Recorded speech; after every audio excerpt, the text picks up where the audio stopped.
A young monk once asked his master, "What is the best age to find inner peace?" The master smiled and answered, "The age you are right now."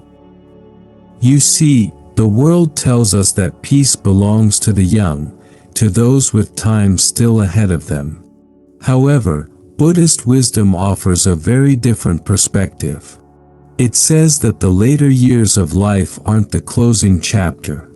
They're the beginning of the deepest journey. Today, I'll share 5 powerful lessons that can transform your experience of this sacred time.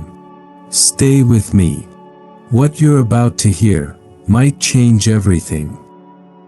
Part 1: The Ancient Story of the Cracked Pot, a Buddhist tale about finding value in imperfection. Let us begin with a story.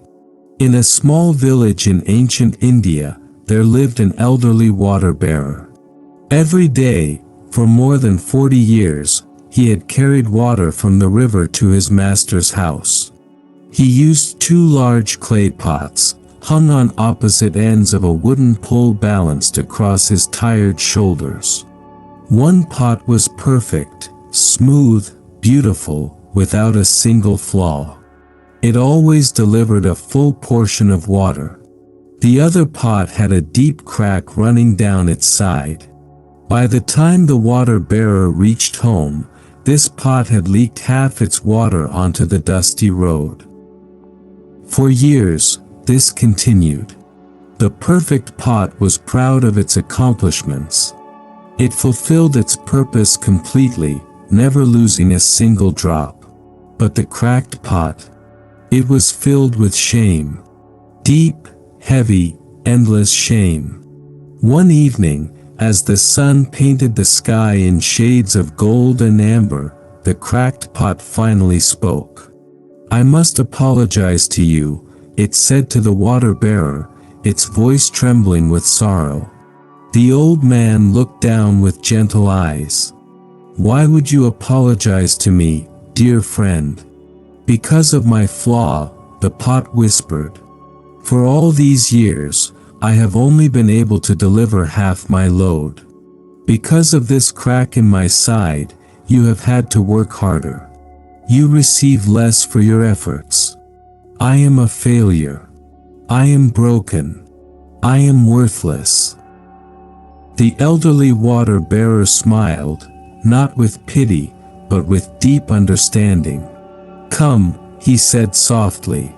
"Tomorrow, as we walk back from the river, I want you to look carefully at the path." The next morning, they made their familiar journey. And as they walked home, the cracked pot looked at the ground beneath them.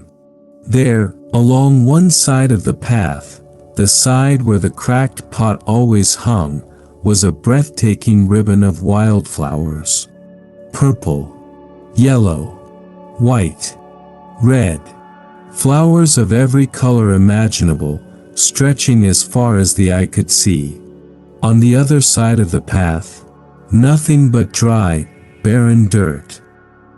The water-bearer spoke gently, "Dear friend, did you think I never noticed your crack?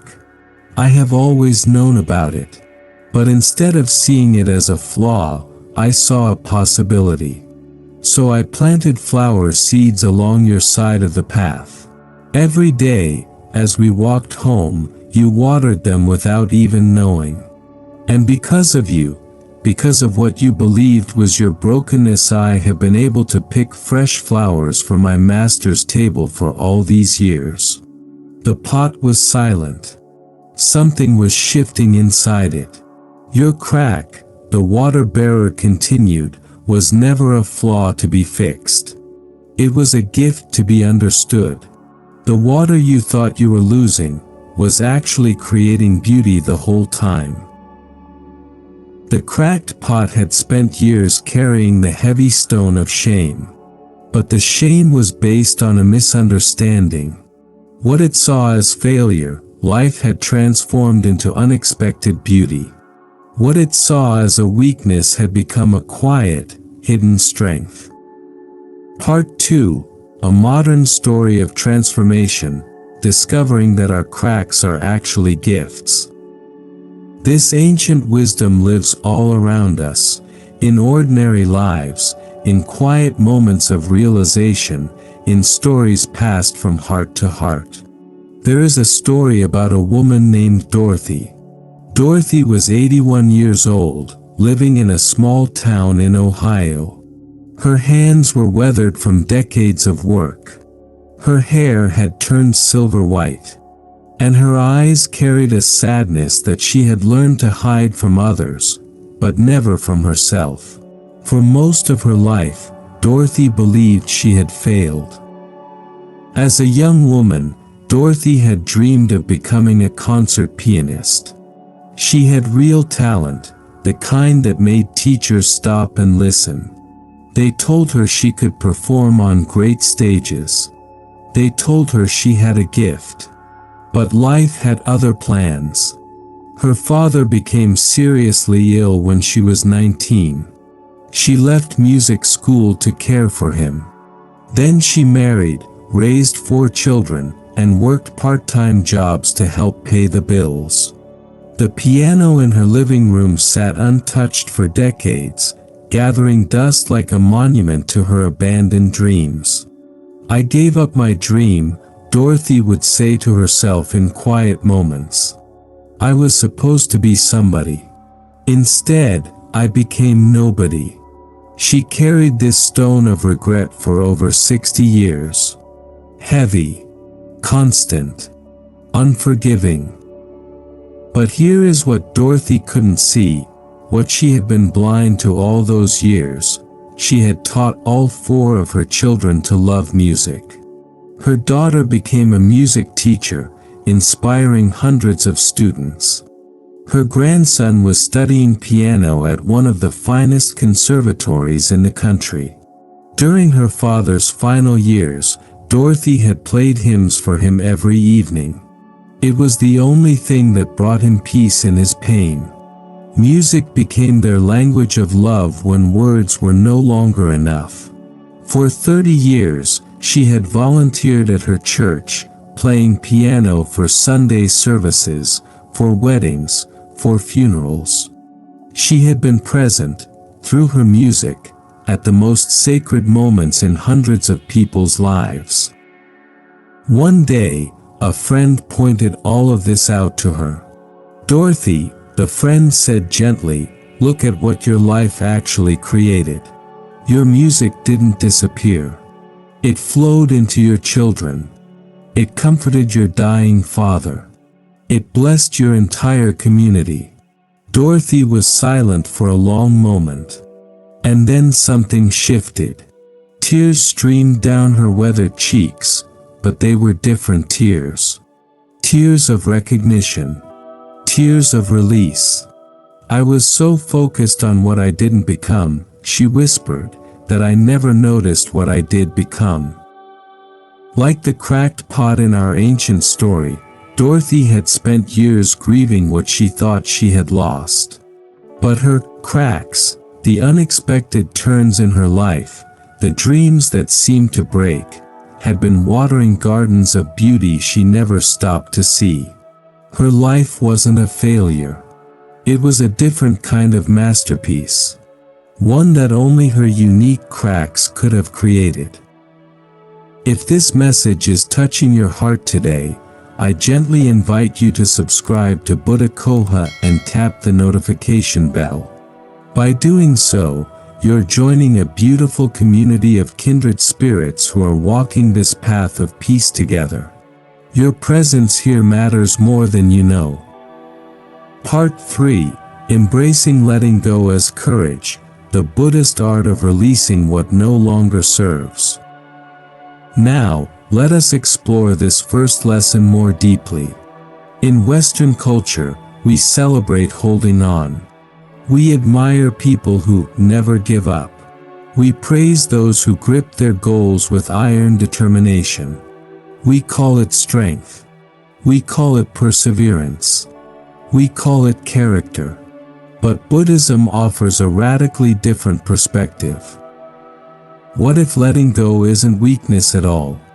What if it's actually the highest form of courage? Think about it carefully. It takes tremendous bravery to release a resentment you've carried for decades. Anyone can hold a grudge.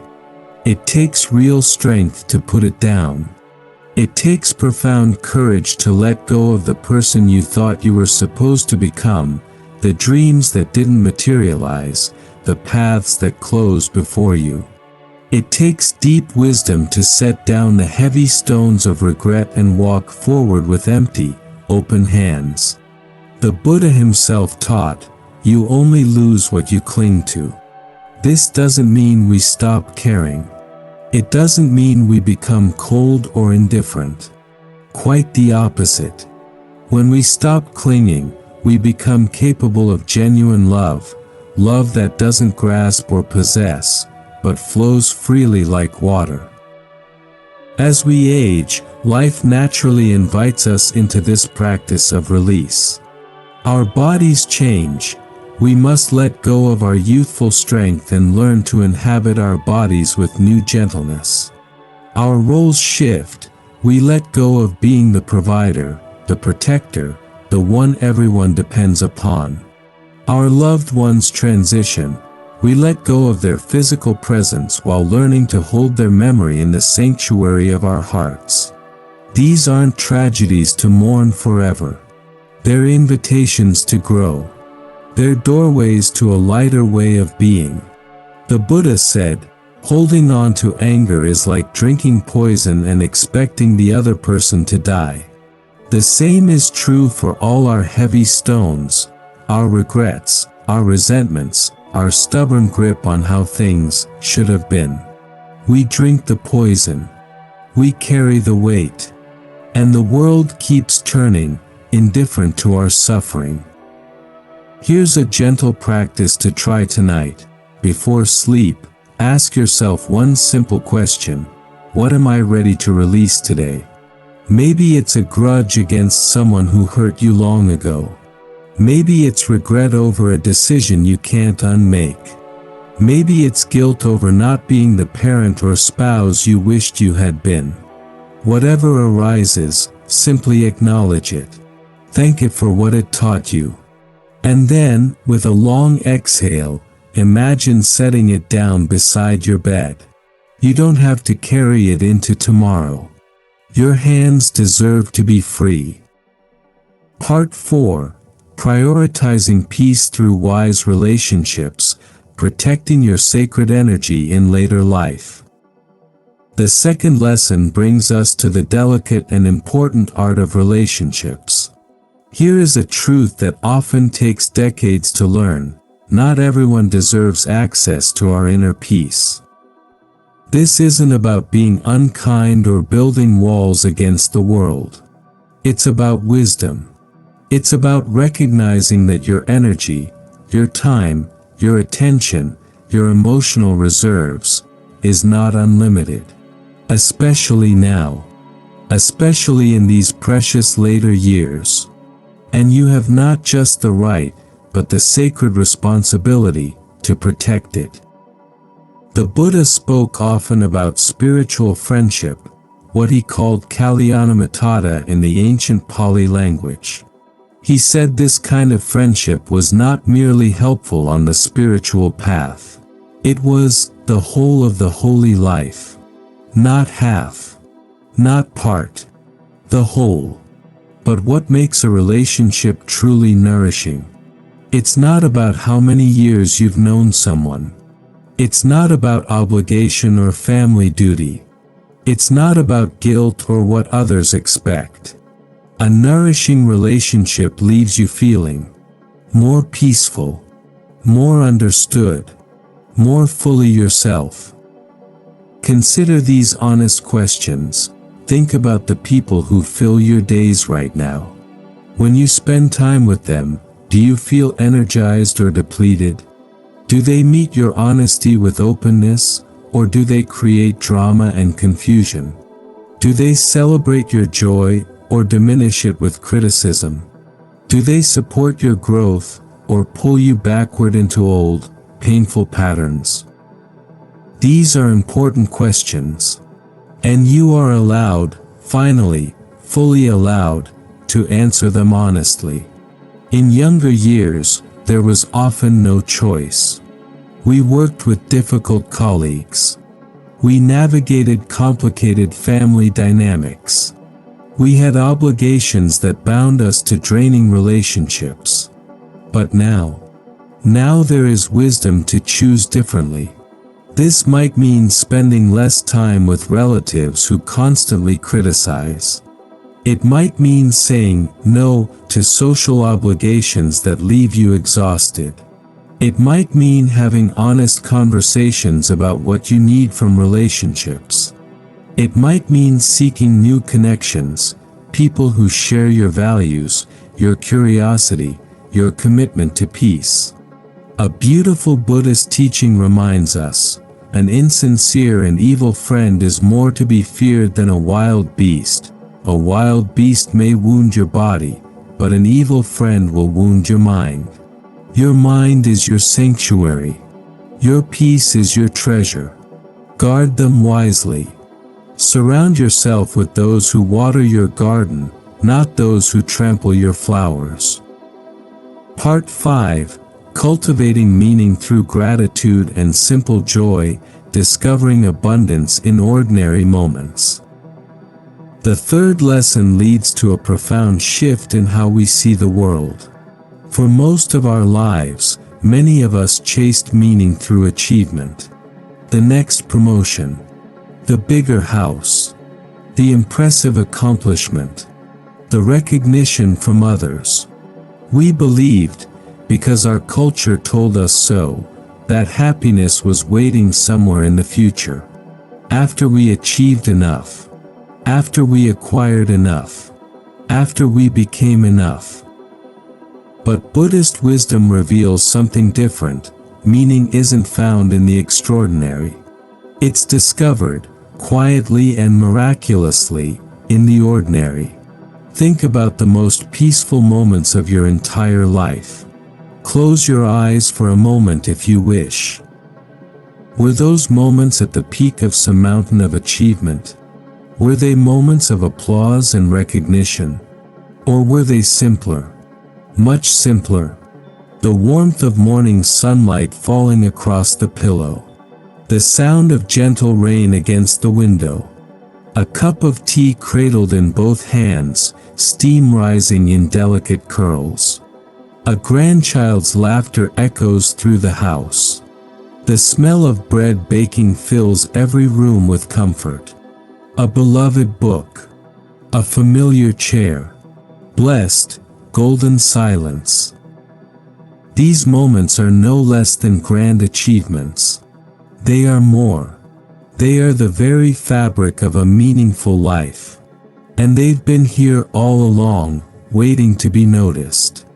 The Buddha taught, if you are quiet enough, you will hear the flow of the universe. You will feel its rhythm. Go with this flow. Happiness lies ahead. Gratitude is the key that unlocks this treasure. When we practice gratitude, truly practice it, not just think about it occasionally, something remarkable happens in the mind and heart. The brain literally rewires itself. We shift from a mindset of scarcity to one of abundance. We stop focusing obsessively on what's missing and start noticing, truly noticing, what's already present. Here's a simple practice. Each morning, before swinging your legs out of bed, name 3 things you're grateful for. They don't need to be grand. I'm grateful for the warmth of these blankets. I'm grateful for another day of breath. I'm grateful for the cardinal that might visit the feeder this morning. This small practice, done each day faithfully, can transform the entire experience of aging. Suddenly, the realization dawns, the ordinary was always extraordinary. We simply needed new eyes to see it. Part 6. Accepting Impermanence and Making Peace with Change, the Buddhist teaching on life's eternal flow. The fourth lesson takes us to the very heart of Buddhist philosophy, impermanence. In the ancient Pali language, it's called anicca. And it may be the most important truth we can ever embrace. Everything changes. Every single thing. The seasons turn, one into another, without asking permission. The body ages, transforms, tells its story in lines and aches. Relationships evolve, some deepen, others fade. Children grow and leave. Friends pass on. Nothing, absolutely nothing, stays the same. We know this intellectually. We understand it in our heads. But emotionally, we often resist change with every fiber of our being. We want our health to remain as it was at 30. We want our loved ones to stay with us forever. We want the world to stop spinning, just for a moment, so we can catch our breath and hold on to what we love. But the river doesn't stop flowing. And our resistance to its current is the very source of our suffering. Here's the beautiful paradox at the heart of this teaching. When we stop resisting impermanence, we find peace. When we accept that change is not a flaw in life's design, but the very nature of existence itself, something deep within us finally relaxes. We stop fighting reality. And in that surrender, we discover freedom. The Buddha said, "It is not impermanence that makes us suffer. What makes us suffer is wanting things to be permanent when they are not." The suffering isn't in the change itself. The suffering is in our demand that things stay the same. As we age, impermanence becomes impossible to ignore. Friends pass away, leaving empty chairs at the table. Our bodies speak new languages of limitation and need. The future seems to shorten while the past stretches longer behind us. But this heightened awareness of impermanence is not a curse. It's a gift. Perhaps the greatest gift of aging. It wakes us up. It shakes us from sleepwalking through our days. It whispers urgently, "Don't postpone your living. Don't delay your loving." This moment, right here, right now, is precious beyond all measure. When we truly embrace impermanence, everything shifts. We hold our loved ones more gently, knowing our time together is limited. We savor morning coffee more completely, tasting it as if for the first time. We say, "I love you," more freely, without waiting for the right moment. We stop postponing joy until some imaginary tomorrow.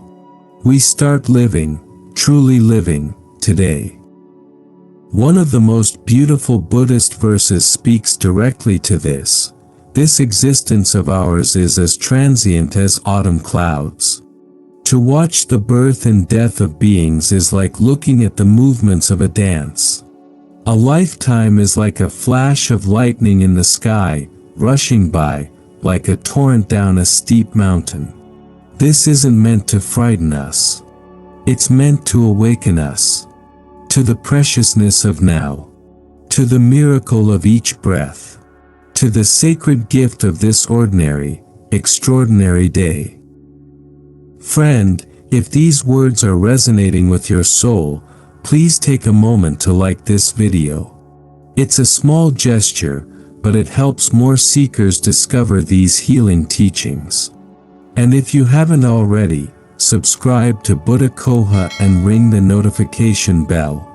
Together, we're building a sanctuary of peace in this noisy world. Thank you for being part of this beautiful community. Part 7, Living with Compassion, Starting Inwardly, the Ripple Effect of Self-Kindness and Forgiveness. The fifth and final lesson is perhaps the most tender of all. It's about compassion, but not the kind we usually imagine. Before we can truly offer compassion to others, we must first learn to offer it to ourselves. This is where so many of us struggle, especially those who grew up in generations that valued sacrifice over self-care, duty over personal needs, toughness over tenderness. We were taught to be hard on ourselves, to push through pain without complaint, to put everyone else first, to never appear weak or needy. And now, looking back over decades of living, many of us harbor a harsh inner critic that never rests. A voice that whispers, or sometimes shouts, "You should have done better. You failed in so many ways. You wasted your potential. You weren't enough. You were never enough." Does this voice sound familiar? Perhaps it's been there so long, it's been mistaken for truth. But the Buddha understood something profound. You cannot pour from an empty cup. You cannot give others what you refuse to give yourself. If you want to leave a legacy of love and kindness in this world, you must begin by loving and being kind to yourself. This includes the aging body, with all its aches and limitations.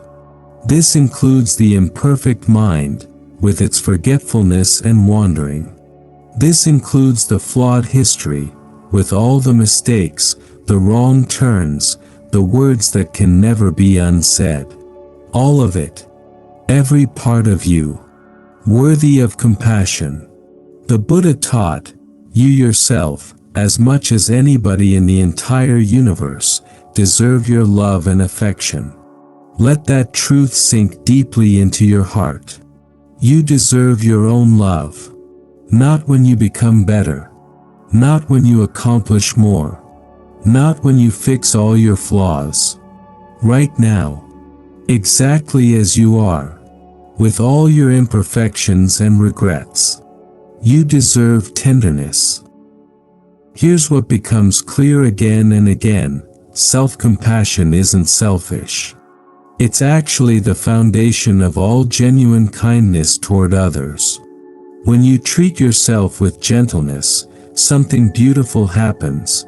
That gentleness naturally flows outward into the world. You become more patient with the frustrating neighbor.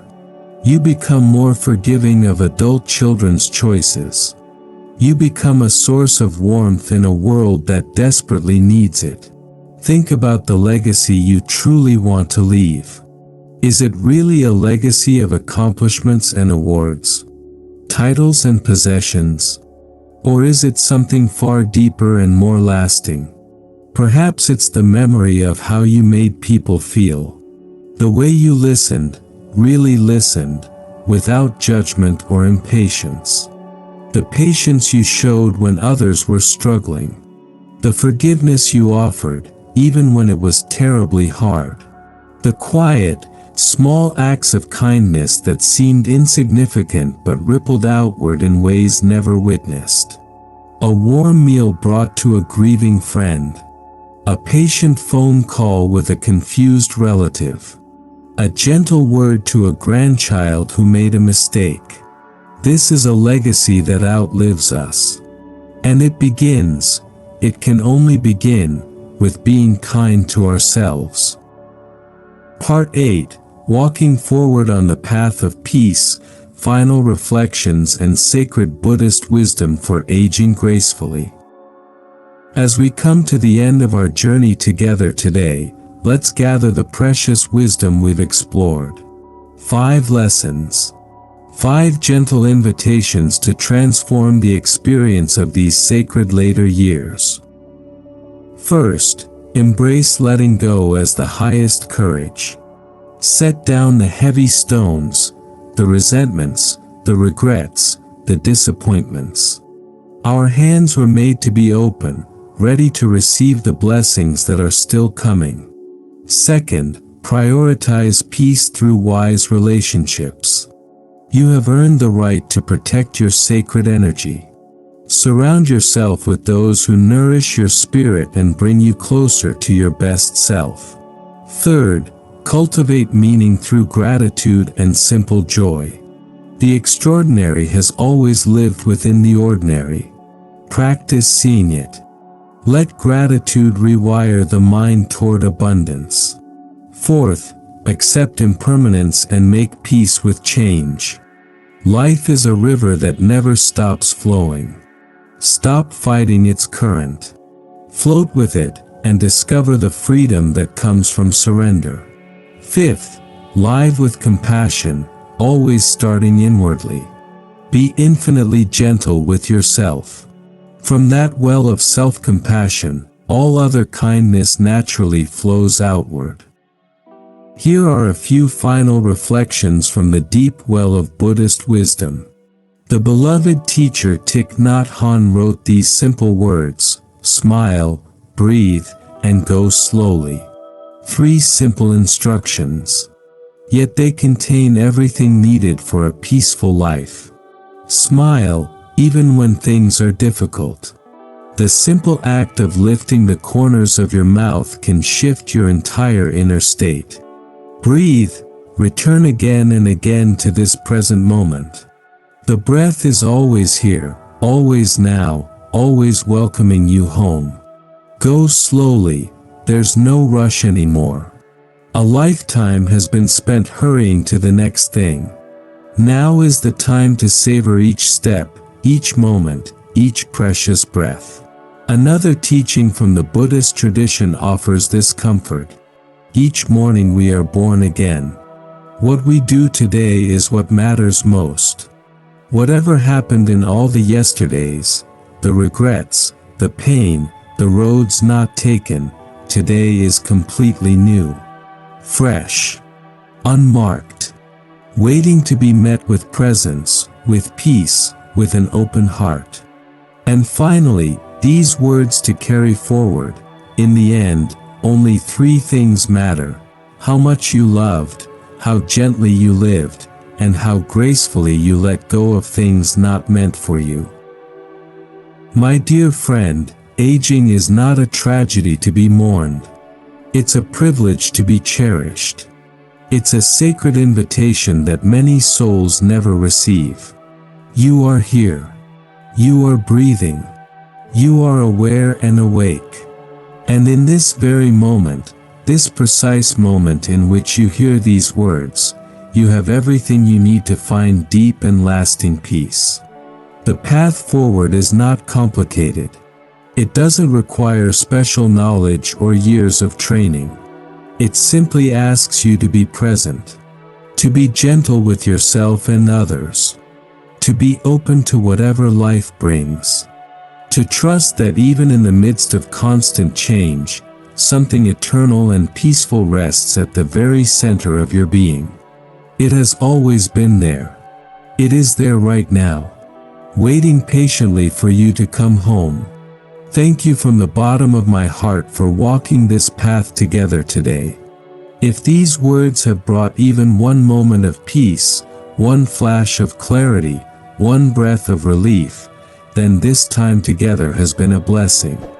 Please subscribe to Buddha Coha and join our growing family of peaceful souls from around the world. Hit the notification bell so you never miss a new teaching designed to bring healing and hope. Share this video with someone who might need its message today, a friend who is struggling, a sibling who feels lost, a fellow traveler on this beautiful journey of life. And please, leave a comment below. Which of these 5 lessons spoke most deeply to your heart today? Every comment is read, and your stories inspire this entire community. Your wisdom enriches us all. Until we meet again, remember these truths: you are not alone on this path. Peace is not something far away that must be earned through struggle. It's something you can choose, right now, in this very breath, in this eternal present moment. May you be happy. May you be peaceful. May you be free from suffering. May you be filled with loving kindness. And may you know, deep in your heart of hearts, that you are worthy of love, that you have always been worthy. Take good care of yourself, Dear friend. Namo Buddhaya.